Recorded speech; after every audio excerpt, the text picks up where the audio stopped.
Assalamualaikum warahmatullahi wabarakatuh. Perkenalkan, nama saya Hayatun Nur Azmi dengan NIM 2006-113827 dari Kehutanan. Di sini saya akan mempresentasikan tentang mengapa Pancasila menjadi dasar nilai pengembangan ilmu. A. Pancasila sebagai dasar nilai pengembangan ilmu. 1. Konsep Pancasila sebagai dasar pengembangan ilmu. Pengertian Pancasila sebagai dasar nilai pengembangan ilmu dapat mengacu pada beberapa jenis pemahaman. Yang pertama, bahwa setiap ilmu pengetahuan dan teknologi iptek yang dikembangkan di Indonesia haruslah tidak bertentangan dengan nilai-nilai yang terkandung dalam Pancasila. Kedua, bahwa setiap iptek yang dikembangkan di Indonesia harus menyertakan nilai-nilai Pancasila sebagai faktor internal pengembangan iptek itu sendiri. Ketiga, bahwa nilai-nilai Pancasila berperan sebagai rambu normatif bagi pengembangan iptek di Indonesia, artinya mampu mengendalikan iptek agar tidak keluar dari cara berpikir dan cara bertindak bangsa Indonesia. Yang keempat, bahwa setiap pengembangan iptek harus berakar dari budaya dan ideologi bangsa Indonesia sendiri, atau yang lebih dikenal dengan istilah indigenisasi ilmu atau mempribumikan ilmu. Yang kedua, urgensi Pancasila sebagai dasar nilai pengembangan ilmu. Pentingnya Pancasila sebagai dasar pengembangan ilmu dapat ditelusuri ke dalam hal-hal sebagai berikut.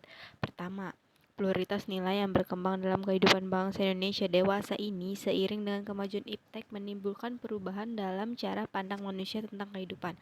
Hal ini membutuhkan renungan dan refleksi yang mendalam agar bangsa Indonesia tidak terjerumus ke dalam penentuan keputusan nilai yang tidak sesuai dengan kepribadian bangsa. Kedua, dampak negatif yang ditimbulkan kemajuan iptek terhadap lingkungan hidup berada dalam titik nadir yang membahayakan eksistensi hidup manusia di masa yang akan datang. Oleh karena itu, diperlukan tuntutan moral bagi para ilmuwan dalam pengembangan iptek di Indonesia. Ketiga, perkembangan iptek yang didominasi negara-negara barat dengan politik global ikut mengancam nilai-nilai khas dalam kehidupan bangsa Indonesia, seperti spiritualitas, gotong royong, solidaritas, musyawarah, dan cita rasa keadilan. Oleh karena itu, diperlukan orientasi yang jelas untuk menyaring dan menangkal pengaruh nilai-nilai global yang tidak sesuai dengan nilai-nilai kepribadian bangsa Indonesia. B. Menanya alasan diperlukannya Pancasila sebagai dasar nilai pengembangan ilmu. Beberapa alasan Pancasila diperlukan sebagai dasar nilai pengembangan iptek dalam kehidupan bangsa Indonesia meliputi hal-hal sebagai berikut. Yang pertama, kerusakan lingkungan yang ditimbulkan oleh iptek, baik dengan dalih percepatan pembangunan daerah tertinggal maupun upaya peningkatan kesejahteraan masyarakat perlu mendapat perhatian yang serius. Pengalihan tambang batu bara, minyak, biji besi, emas, dan lainnya di Kalimantan, Sumatera, Papua, dan lain-lain dengan menggunakan teknologi canggih mempercepat kerusakan lingkungan. Apabila hal ini dibiarkan berlarut-larut, maka generasi yang akan datang menerima risiko kehidupan yang rawan bencana lantaran kerusakan lingkungan dapat memicu terjadinya bencana seperti longsor, banjir, pencemaran akibat limbah, dan seterusnya. Kedua, penjabaran sila-sila Pancasila sebagai dasar nilai pengembangan iptek dapat menjadi sarana untuk mengontrol dan mengendalikan kemajuan iptek yang berpengaruh pada cara berpikir dan bertindak masyarakat yang cenderung pragmatis.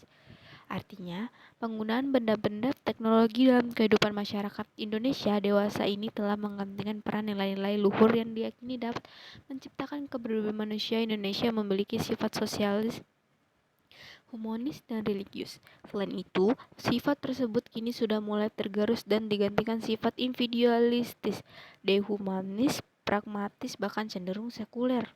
Ketiga, nilai-nilai kearifan lokal yang menjadi simbol kehidupan di berbagai daerah mulai digantikan dengan gaya hidup global, seperti budaya gotong royong, digantikan dengan individualis yang tidak patuh membayar pajak dan hanya menjadi free rider di negara ini. Sikap bermewah-mewahan, konsumerisme, solidaritas sosial digantikan dengan semangat individualitis, musyawarah untuk mufakat digantikan dengan voting, dan seterusnya. C. Menggali sumber historis, sosiologis, politis tentang Pancasila sebagai dasar nilai pengembangan ilmu di Indonesia. Sumber historis Pancasila sebagai dasar nilai pengembangan ilmu di Indonesia. Pancasila sebagai dasar pengembangan ilmu belum banyak dibicarakan pada awal kemerdekaan Indonesia. Hal ini dapat dimaklumi, mengingat para pendiri negara yang juga termasuk cerdik-cendikia atau intelektual bangsa Indonesia pada masa itu mencurahkan tenaga dan pemikirannya untuk membangun bangsa dan negara. Para intelektual merangkap sebagai pejuang bangsa masih disibukkan pada upaya pembenahan dan penataan negara yang baru saja terbebas dari penjajahan. Penjajahan tidak hanya menguras sumber daya alam negara Indonesia, tapi juga menjadikan bagian terbesar dari rakyat Indonesia berada dalam kemiskinan dan kebodohan. Segelintir rakyat Indonesia yang menganyam pendidikan di masa penjajahan itulah yang menjadi pelopor bagi kebangkitan bangsa. Sumber historis lainnya dapat ditelusuri dalam berbagai diskusi dan seminar di kalangan intelektual di Indonesia. Salah satunya adalah di perguruan tinggi. Pancasila sebagai dasar nilai pengembangan ilmu baru mulai dirasakan sebagai kebutuhan yang mendesak sekitar 1980-an, terutama di perguruan tinggi yang mencetak kaum intelektual. Salah satu perguruan tinggi di Indonesia yang membicarakan hal tersebut adalah Universitas Gadjah Mada, Yogyakarta. Sumber sosiologis Pancasila sebagai dasar nilai pengembangan ilmu di Indonesia.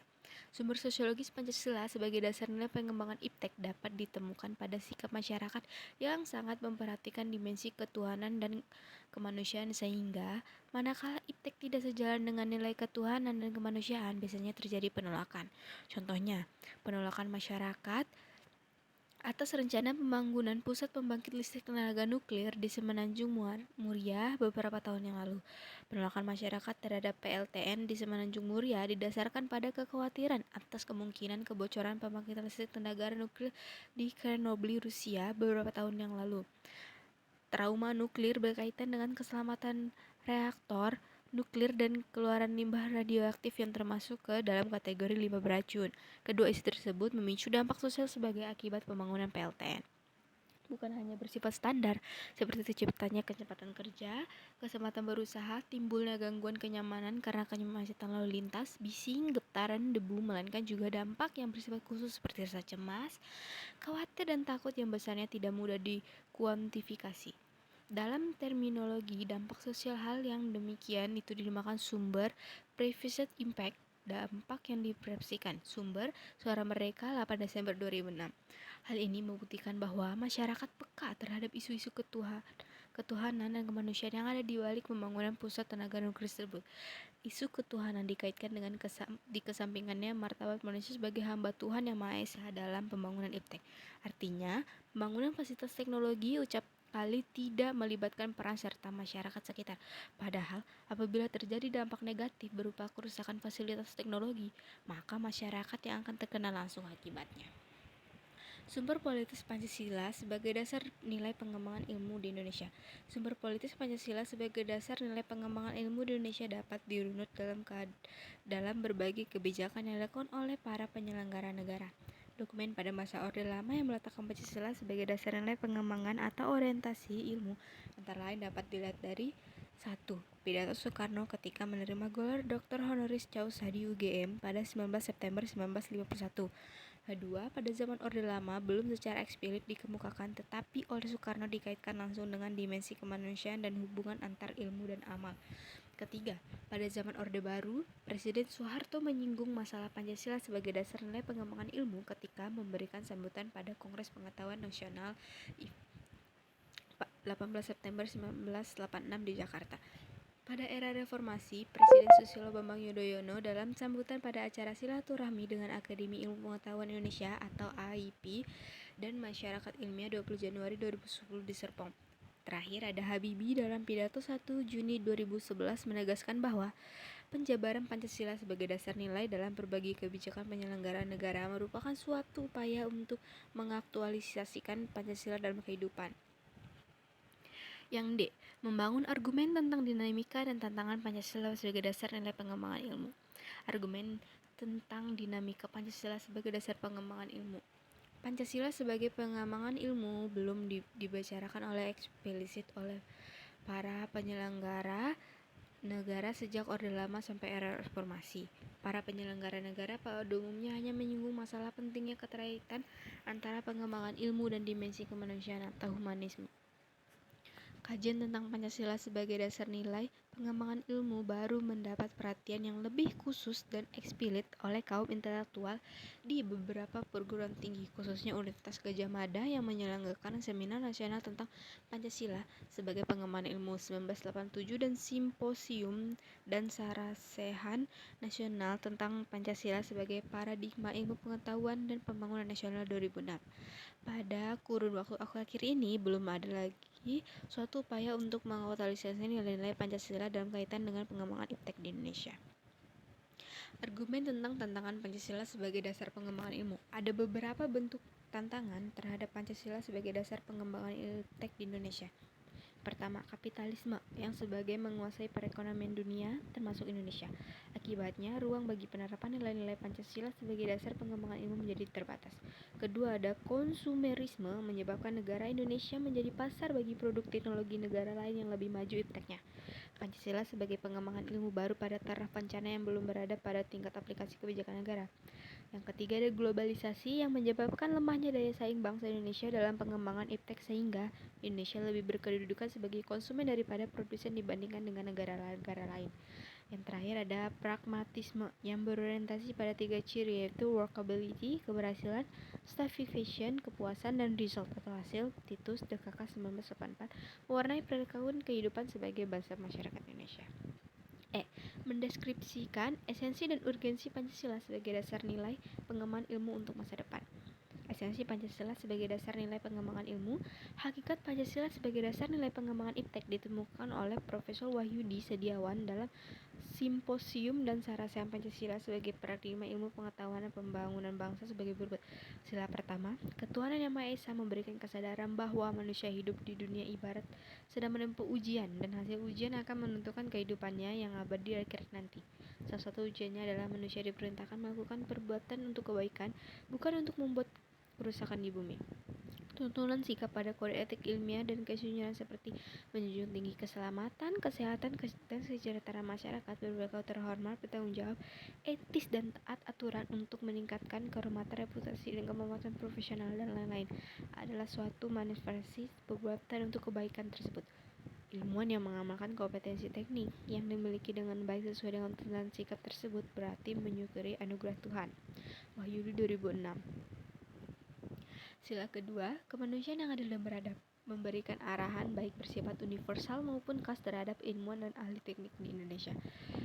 Asas kemanusiaan atau humanisme menghendaki agar perlakuan terhadap manusia harus sesuai dengan kodratnya sebagai manusia, yaitu memiliki keinginan seperti kecukupan materi, bersosialisasi, eksistensi, dihargai, mengeluarkan pendapat, berperan nyata dalam lingkungannya, bekerja sesuai kemampuannya yang tertinggi. Wahyudi 2006 nomor 65.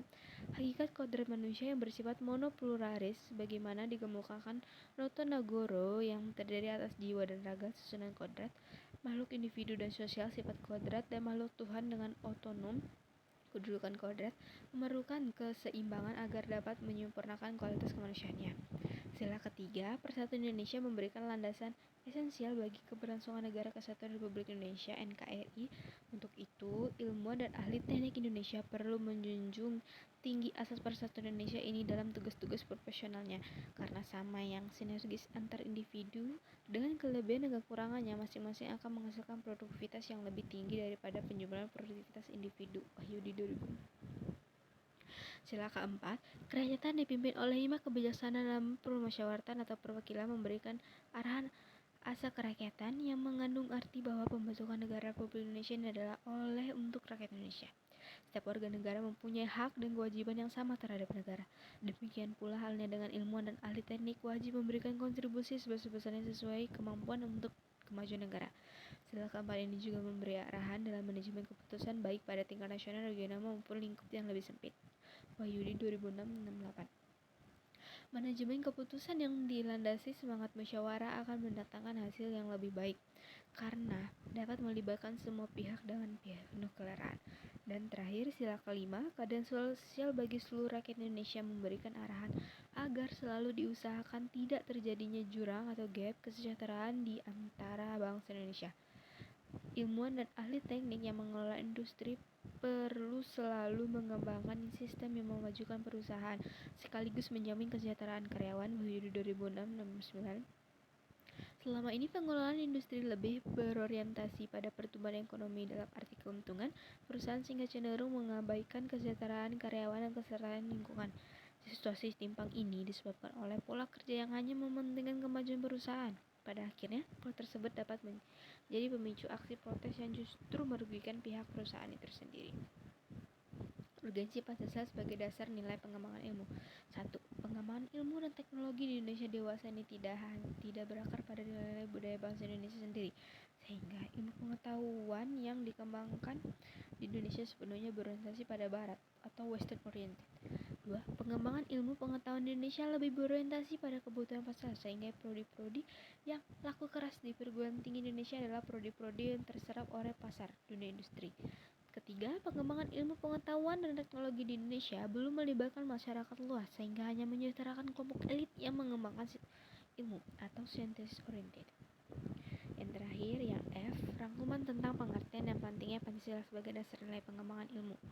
Pancasila sebagai dasar nilai pengembangan ilmu artinya kelima sila Pancasila merupakan pegangan dan pedoman dalam pengembangan ilmu pengetahuan dan teknologi. Beberapa terminologi yang dikemukakan para pakar untuk mengembangkan peran Pancasila sebagai rujukan bagi pengembangan ilmu pengetahuan dan teknologi antara lain Pancasila sebagai intellectual bastion, Chopin Effendi, Pancasila sebagai common determinative values, Mualdi, Pancasila sebagai paradigma ilmu. Pentingnya Pancasila sebagai dasar nilai pengembangan ilmu bagi mahasiswa adalah untuk memperlihatkan peran Pancasila sebagai rambu-rambu normatif bagi pengembangan ilmu pengetahuan di Indonesia. Selain itu, pengembangan ilmu dan teknologi di Indonesia harus berakar pada budaya bangsa Indonesia itu sendiri dan melibatkan partisipasi masyarakat luas. Sekian dari saya. Kurang lebihnya mohon maaf apabila ada salah kata. Wassalamualaikum warahmatullahi wabarakatuh.